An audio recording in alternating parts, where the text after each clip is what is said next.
पंजाब के पहाड़ों में एक खूबसूरत गांव था। वहां से कश्मीर की ऊंची ऊंची पहाड़ियां दिखाई देती थी। उन्हीं पहाड़ों में एक छोटा सा गांव था जिसका नाम रामपुर था। पहाड़ी इलाका होने के कारण लोगों के घर एक दूसरे से दूर दूर थे।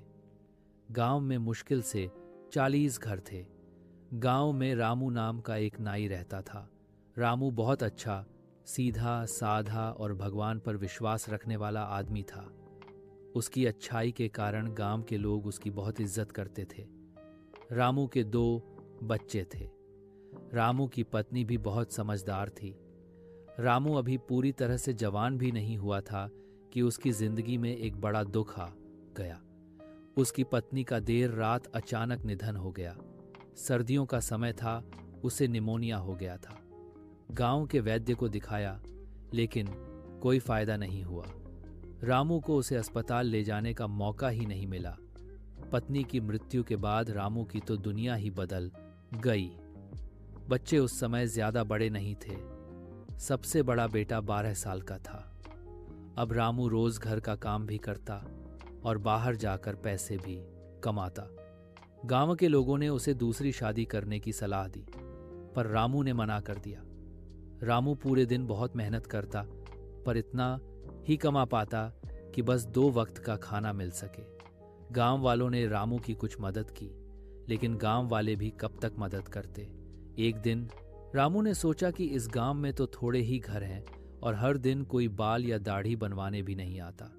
इसीलिए क्यों ना दूसरे गांव में किस्मत आजमाई जाए।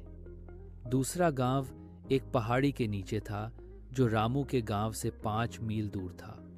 उस समय दूसरे गांव जाने के लिए बैलगाड़ी का इस्तेमाल होता था, लेकिन तब तक गांव में किसी के पास बैलगाड़ी नहीं थी। रामू सुबह जल्दी उठता, जरूरी काम करता, बच्चों को खाना खिलाता, खुद भी खाता और फिर बच्चों को घर में ही रहने की सलाह देकर आसपास के 2-4 घरों में भी कह देता कि बच्चों का थोड़ा ध्यान रखें। फिर वह सुबह सुबह ही अपने सामान का थैला लेकर जंगल के रास्ते से होकर दूसरे गांव की ओर निकल पड़ता। पहाड़ों से नीचे उतरने के बाद उसे एक छोटी और कम पानी वाली नदी पार करनी पड़ती थी और फिर 2 मील जंगल का रास्ता तय करने के बाद वह दूसरे गांव पहुंचता था। दूसरे गांव में जाकर काम करने से उसकी आर्थिक स्थिति में बहुत सुधार हुआ। मुश्किल सिर्फ आना जाना था, लेकिन अब रामू को उसकी आदत हो गई थी। दूसरे गांव में काम करते हुए रामू को अब 5 महीने हो चुके थे। एक दिन रामू दूसरे गांव से वापस अपने गांव आ रहा था। नदी पार करने के बाद रामू ने अपने गांव का रास्ता पकड़ा तो उसकी नजर एक पेड़ पर पड़ी। वो देखकर हैरान रह गया। पेड़ की डाल पर बैठी एक खूबसूरत जवान औरत रामू को बहुत प्यार से देख रही थी। रामू उसे देखकर डर गया। वह जल्दी जल्दी आगे बढ़ने लगा तो पीछे से एक गंभीर आवाज आई, रुको। रामू ना चाहते हुए भी रामू रुक गया। औरत फुर्ती से कूद कर नीचे उतरी और रामू के पास पहुंची। रामू उससे बोला, तुम कौन हो और मुझसे क्या चाहती हो? वह औरत बोली, मेरा नाम रमा है, मैं जामनगर में रहती हूं। रामू सोचने लगा कि जामनगर नाम का तो कोई गांव आसपास है ही नहीं। यहाँ के आसपास के गांवों को मैं अच्छे से जानता हूं। वो औरत मुस्कुराकर बोली, गांव तो यही है, बस तुम्हें पता नहीं। रामू बोला, मैं क्या करूं? वो औरत बोली, रामू, मैं तुम्हें हर दिन यहां से जाते हुए देखती हूं। आज तुमसे बात करने का मन चाहा तो चली आई।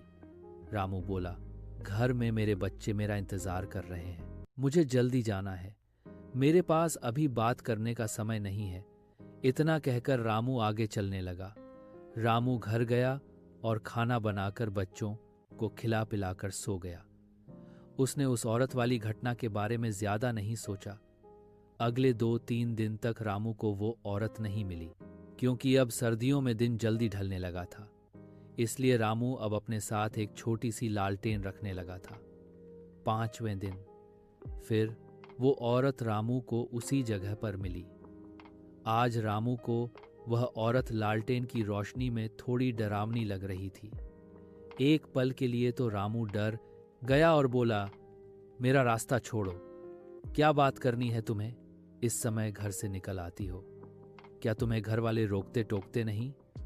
औरत बोली, मुझे कौन रोक टोक सकता है? रामू ने कहा, तो फिर तुम्हारे घर वाले लापरवाह हैं। वो औरत बोली, रामू, मुझे कोई रोक ही नहीं सकता। मैं तुम्हें दिल से पसंद करती हूँ। मैं तुम्हें पिछले 2 महीनों से यहाँ से गुजरते देख रही हूँ। जब मैंने तुम्हें पहली बार यहाँ से गुजरते देखा तो देखती ही रह गई थी। रामू ने कहा, मेरे 2 बच्चे हैं, मेरे पास इन बातों के लिए बिल्कुल समय नहीं है। औरत बोली, रामू, तुम कुछ मत कहो, मैं तुम्हारे बारे में सब जानती हूँ। क्या तुम मुझसे शादी करोगे? उसकी यह बात सुनकर रामू हक्का बक्का रह गया। रामू बोला, मैं तुम्हें जानता तक नहीं। शादी की बात तो दूर की है, मैं मेरे बच्चों का पेट मुश्किल से पाल पाता हूँ। शादी का बोझ उठाना मेरे बस की बात नहीं है। औरत बोली, रामू, अगर तुम मुझसे शादी कर लोगे तो तुम्हारे घर की हालत अच्छी हो सकती है। रामू ने कहा, अरे वाह, तुम्हारे पास क्या अलादीन का चिराग है जो तुमसे शादी करते ही मैं अमीर हो जाऊंगा। औरत बोली, सोच लेना रामू, मैं तुम्हें कल यहीं मिलूंगी। इतना कहकर वो औरत पेड़ों के झुंडों में गायब हो गई। रामू भी बड़बड़ाते हुए अपने रास्ते चला गया और सोचने लगा है यह पागल हो गई है। अगले दिन फिर उसी जगह वह औरत रामू से बोली, रामू, तुमने क्या सोचा? रामू बोला, तुम्हें मुझ में क्या नजर आया? तुम्हें पता है कि मेरे 2 बच्चे हैं, तुम्हारे घर वाले भी राजी नहीं होंगे। औरत बोली, तुम ये सब छोड़ो, बस ये बताओ कि शादी करोगे या नहीं? रामू ने जवाब दिया, नहीं। औरत ने गुस्से से कहा, सोच लो रामू, तुम्हारे पास अब भी समय है। इतना कहकर वो फिर से पेड़ों के पीछे चली गई। अगले दिन रामू का काम में बिल्कुल मन नहीं लगा। वह जिस गांव में काम करने जाता था उस गांव में एक सबसे ज्यादा उम्र का आदमी भी था। रामू उसके पास गया और खुद के साथ हो रही वह सारी घटना उसे बताई। वो बुजुर्ग बोला, रामू, मैंने भी जामनगर नाम का गांव आज तक नहीं सुना। बुजुर्ग ने कहा, अगर आज वह औरत तुम्हें मिले तो उसे बातों में उलझा कर रखना और उसकी आंखों को ध्यान से देखना, वह अपनी पलकें झपकती है या नहीं। एक बात और, तुम उसके पैर भी देखना कि उसके पंजे किस तरफ है। फिर कल आकर तुम मुझे यह सब बताना। इतना कहकर बुजुर्ग कुछ सोचने लगा। रामू अपने गांव की ओर तेजी से बढ़ने लगा। रामू जब नदी पार करके उसी जगह पहुंचा तो वह औरत वहीं उस पेड़ पर बैठी नजर आई। रामू ने उसे ध्यान से देखा। वह पेड़ से नीचे उतरी और रामू के पास आ गई। वह प्यार से बोली, रामू, तुमने आज आने में देर कर दी। रामू बोला, हाँ, आज काम ज्यादा था। रामू उसकी आंखों को ध्यान से देखने लगा। उसकी आंखों में एक अजीब सी चमक थी और साथ साथ डर भी था। रामू एक बार तो चक्कर खा गया। फिर वह खुद को संभालते हुए उसके पैरों की ओर देखने लगा, पर उसके लंबे लहंगे की वजह से वह पैरों को नहीं देख पा रहा था।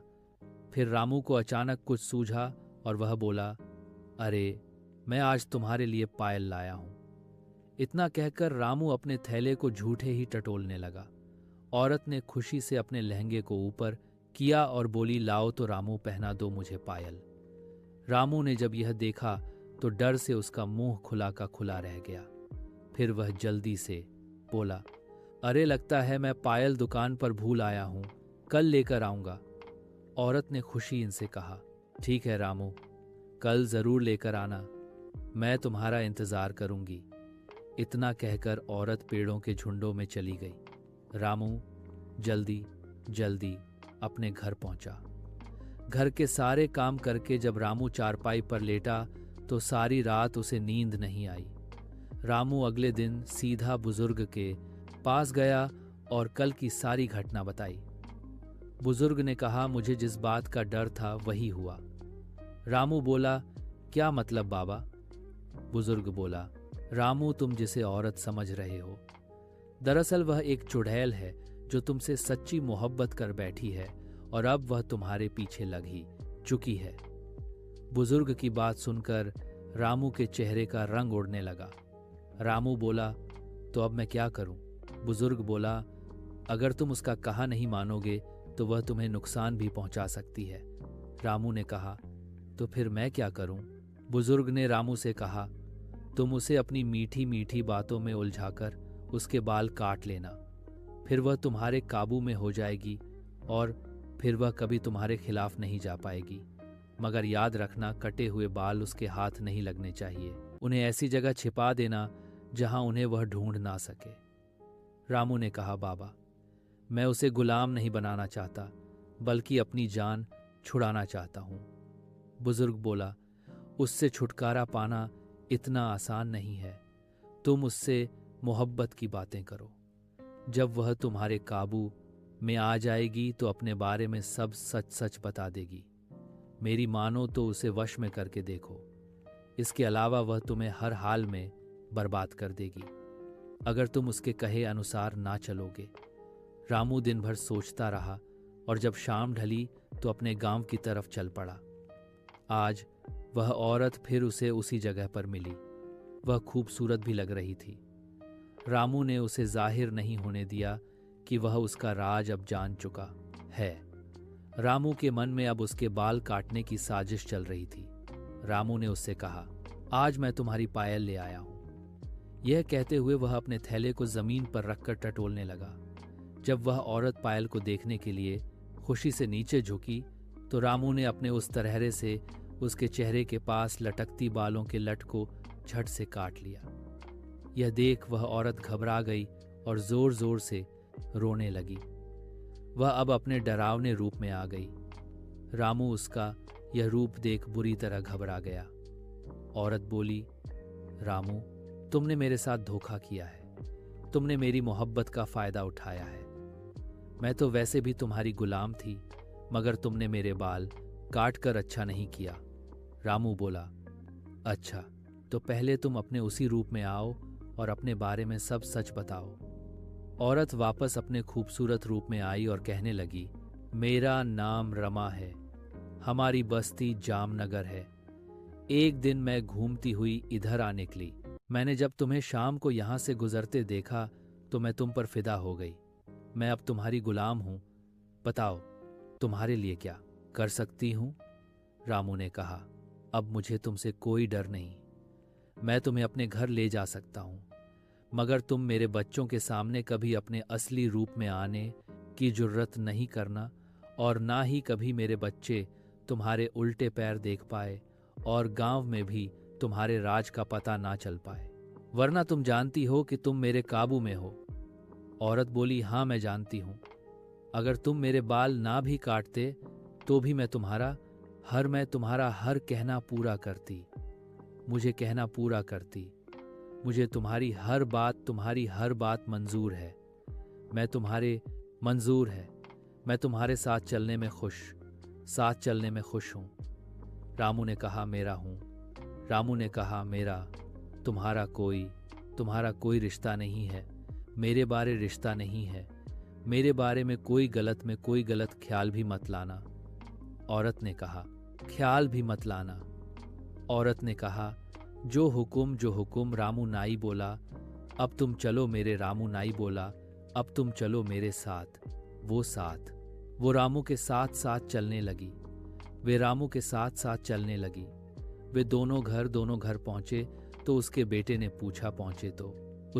पूछा, बापू यह कौन है? रामू ने कहा, बेटा यह है। रामू ने कहा, बेटा यह तुम्हारी नई माँ है। बच्चे घर में माँ को पाकर बहुत खुश हुए। जब रामू खाना बनाने हुए, अगर तुम मेरे बाल ना भी काटते तो भी लगा। तो औरत बोली, आज से तुम खाना बनाने के झंझट से आजाद हो। घर के काम की सारी जिम्मेदारी मेरी है। अब रामू की दुनिया पूरी तरह बदल गई। घर के सारे काम अपने आप होने लगे। रामू ने अपने बच्चों को सख्ती से कहा कि माँ के बारे में बाहर किसी को नहीं बताना। बच्चे अब घर से बाहर खेलने जाते तो लोग यह देखकर हैरान रह जाते कि अब बच्चे नहाए धोए साफ सुथरे कपड़े पहने हुए रहने लगे हैं। घर भी हमेशा साफ सुथरा रहने लगा है। वह औरत दूसरों को दिखाई नहीं देती थी।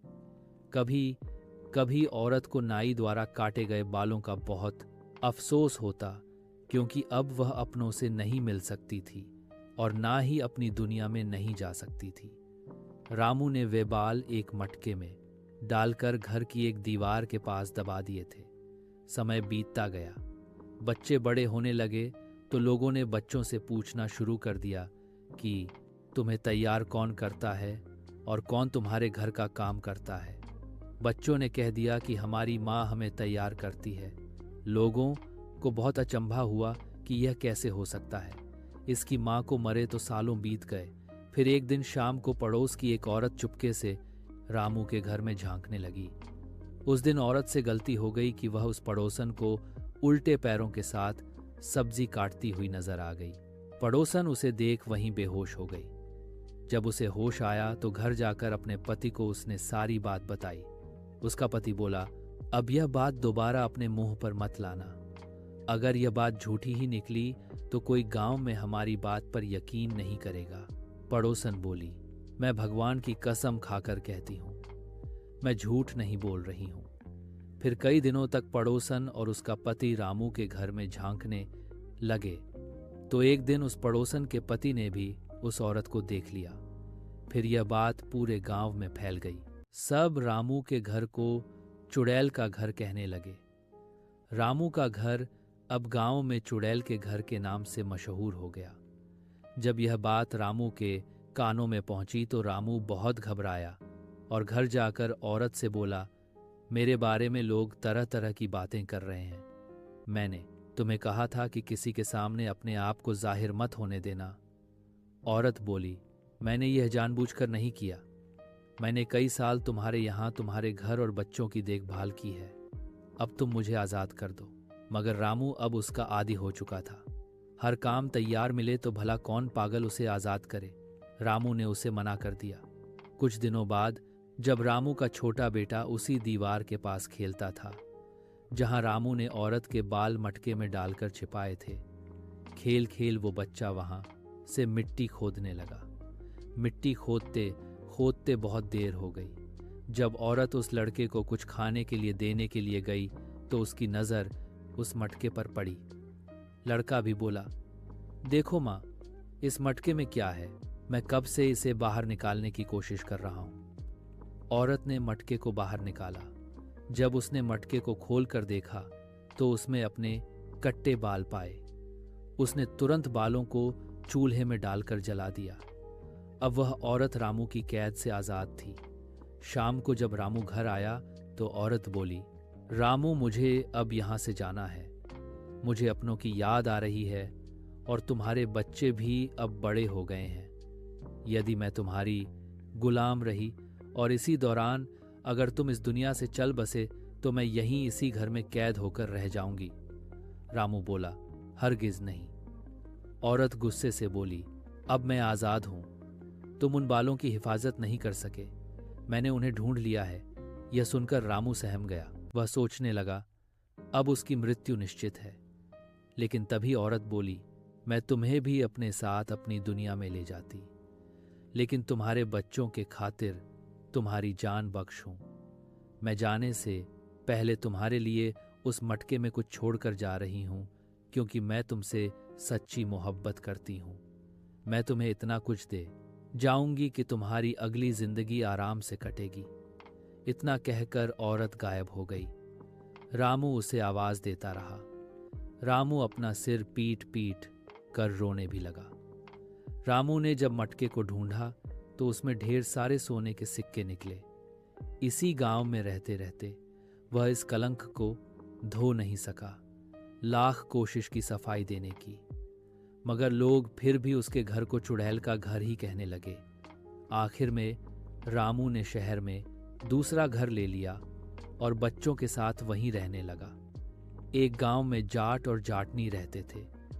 दोनों ही बहुत कम बोलते थे, लेकिन वह दोनों बहुत अक्लमंद थे। कई सालों बाद जाटनी के भाई को लड़का हुआ था। जाटनी ने जाट से अपने पीहर जाने की इच्छा जताई। जाट भी बहुत खुश था। उसने जाटनी को पीहर जाने की अनुमति दे दी और उसने अपनी पत्नी के लिए कुछ गहने भी बनवाए। जाटनी अपने सारे गहने पहनकर पीहर सफर के लिए तैयार हो गई। जब वह घर से निकलने लगी तो जाट ने उसे रोका और कहा, मुझे लगता है तुम यह कंगन और गले का हार उतार कर थैले में डाल लो, इसी में तुम्हारी भलाई है।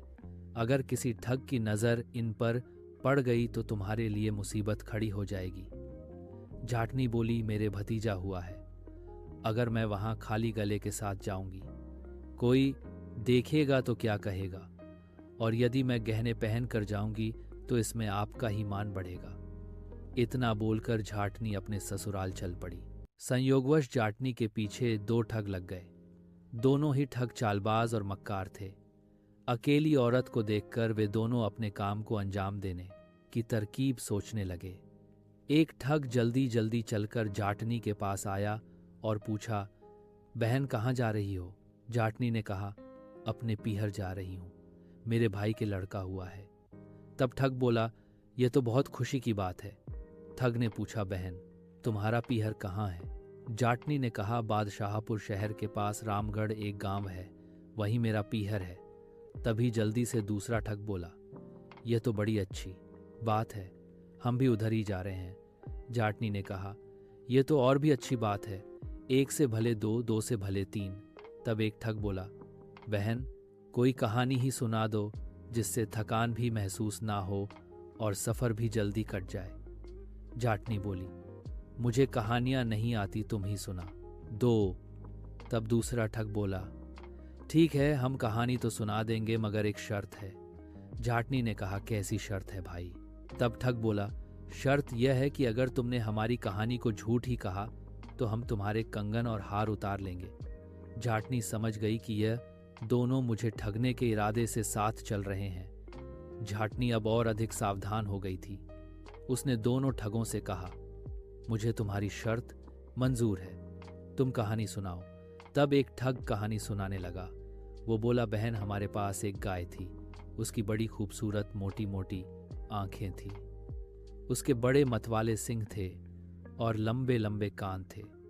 वह इतना दूध देती थी कि हम दोहते धोते थक जाते थे, लेकिन फिर भी दूध खत्म नहीं होता था। उसमें खास बात यह थी कि यदि हम उसके दाहिने सींग पर बैठ जाते तो आकाश में पहुंच जाते और बाएं सींग पर बैठ जाते तो पाताल में पहुंच जाते। फिर जब दूसरा विश्व युद्ध हुआ तो एक गोली सनसनाती हुई आई और हमारी गाय की गर्दन पर जा लगी। वह बेचारी तड़प तड़प कर मर गई। जाटनी बोली, तुम्हारी गाय के मरने का मुझे बड़ा अफसोस हुआ। दोनों ठगों ने सोचा कि तीर तो निशाने पर नहीं लगा। तब ठग ने कहा, बहन अब तुम्हारी बारी है, कुछ तो सुनाओ। जाटनी बोली, ठीक है, लेकिन मेरी भी एक शर्त है।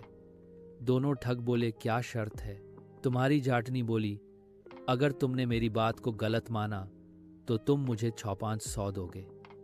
दोनों ठग खुश होकर बोले, हमें मंजूर है।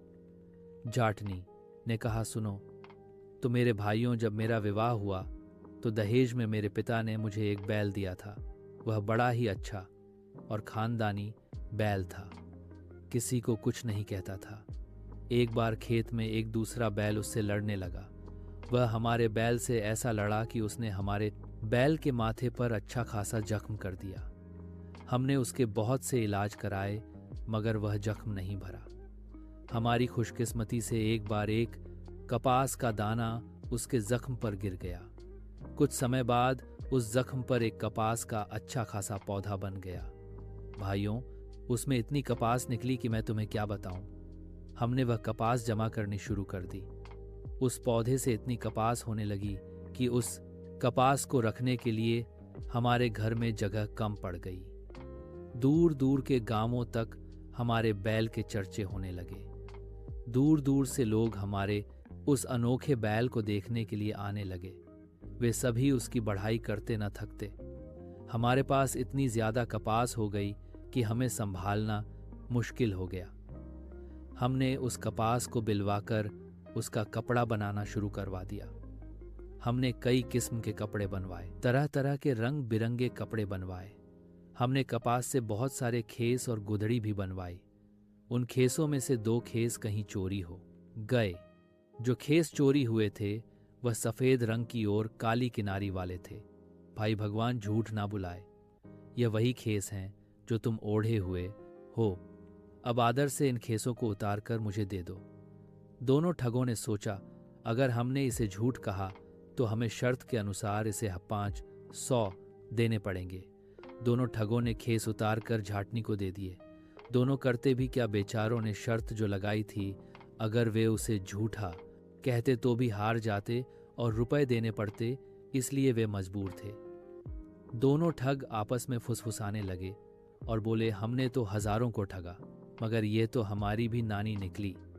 तब झाटनी बोली, भाई अभी मेरी कहानी पूरी नहीं हुई है, जरा आगे तो सुनो। उस कपास में से हमने कुछ मलमल के थान भी बनवाए। उन मलमल के थानों में से एक थान गायब हो गया था। यह जो तुम पगड़ी बांधे हुए हो, यह उसी थान की है, यह भी उतार कर दे दो। मजबूर ठगों ने पगड़ी भी उतार कर झाटनी को पकड़ा दी। अब झाटनी जैसे तैसे उनसे छुटकारा पाना चाह रही थी। अब शहर भी आ गया था, तो एक ठग बोला, बहन बड़ी भूख लगी है, कुछ खाने को लाई हो तो दे दो। झाटनी बोली, नहीं मेरे भाई, मैं खाने को तो नहीं लाई, मगर मुझे अपने यह कंगन बेचने हैं। पहले मैं इन्हें बेच लूं, फिर अपने भाइयों को मैं अपने रुपयों से खाना खिलाऊंगी। दोनों बेचारे अपना सा मुंह लेकर सोचने लगे, सही तो है, हमें कंगन बेचने नहीं पड़ेंगे। अब यह कंगन बेच दे तो इसके पास पैसे भी आ जाएंगे, फिर कोई दाम चलाकर इसके गहने और पैसे हथिया लेंगे। जब वे तीनों शहर में पहुंचे तो वहां बड़ी चहल पहल थी। जाटनी की नजर एक सुनार की दुकान पर पड़ी। तब जाटनी बोली, भाई दोनों दुकान के बाहर बैठे, मैं अपने कंगन बेचकर अभी आती हूं, फिर तीनों किसी ढाबे पर बैठकर खाना खाएंगे। दोनों ठग सुनार की दुकान के बाहर बैठ गए और झाटनी दुकान के अंदर चली गई। सुनार ने झाटनी से कहा, आपको क्या चाहिए बहन? जाटनी बोली, वे हमारे खेतों में काम करने वाले 2 नौकर हैं, बड़े ही मेहनती और ईमानदार हैं। क्योंकि अब फसल कट गई है तो मैं इन्हें बेचना चाहती हूँ। सुनार ने कहा, नौकरों की तो मुझे सख्त जरूरत है, तुम यह बताओ कि इनकी क्या कीमत लोगी? जाटनी ने दोनों ठगों के हितीन 100 मांगे। सुनार ने हिदो 100 में बात तय की। जाटनी ने कहा, एक बार मैं इन दोनों नौकरों से पूछ लूं कि यहाँ दोनों बिकना चाहते हैं या एक बिकना चाहता है।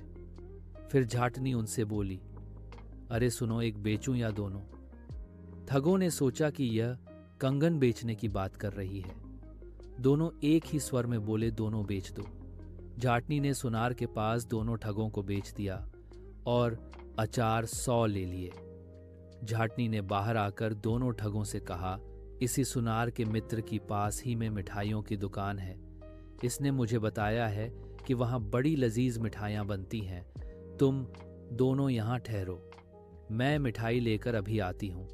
थोड़ी देर बाद सुनार ने उन दोनों ठगों को अंदर बुलाया और दुकान की सफाई करने के लिए कहा। दोनों ठगों में सफाई करने से मना कर दिया और बोले, भला मुफ्त में हम क्यों कम करें? तब सुनार ने कहा, मुफ्त में कहा, मैंने तुम दोनों को 400 में उस औरत से खरीदा है जिसके साथ तुम दोनों आए थे। जब हकीकत सामने आई तो दोनों ठगों ने अपना माथा पीटा और बेमन से काम करने लग गए। उधर झाटनी अपने पीहर पहुंची और सफर की यह कहानी जब बताई तो सब खूब हंसे और उसकी चतुराई की तारीफ करने लगे। दोस्तों, कहानी अच्छी लगी हो तो वीडियो को लाइक कर दो यार। मिलते हैं एक और नई कहानी के साथ।